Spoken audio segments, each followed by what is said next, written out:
In December, Moak and Casey and Associates released the executive summary of Charter School Finance Report that was commissioned by Raise Your Hand Texas to analyze the financing of Texas open enrollment charter schools and compare funding information to that of Texas public school districts.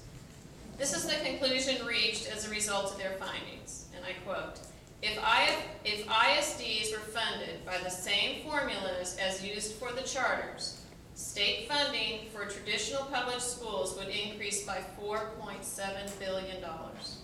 Please comment on this and your position on vouchers for private education.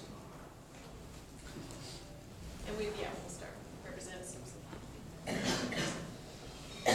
Our funding for financing public schools is broken. We do have a constitutional requirement to fund education equitably and adequately. We have not done that, and that's one of the reasons why I have voted against the budget, especially, I already spoke about 2011, but this last budget increased GR funding by 12%. We also still have $1 billion of corporate welfare.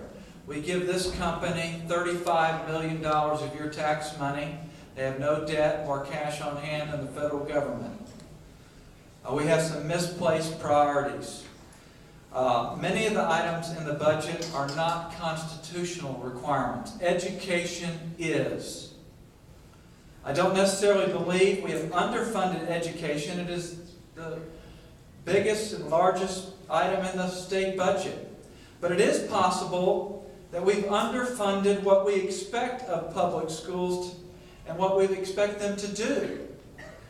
If we decide to continue funding parental responsibilities of raising children with health care, child care, mental health services, and education through the state budget, we're going to have some difficulties. We need to let educators educate and parents parent. We also need to find fixes to educational issues that don't cost more money. College readiness is important for students who plan to go to college. But why should we serve up a college-ready education for a student that wants to be a technician or a welder? Out of time, so I'll stop there, and I'm sure you'll have questions.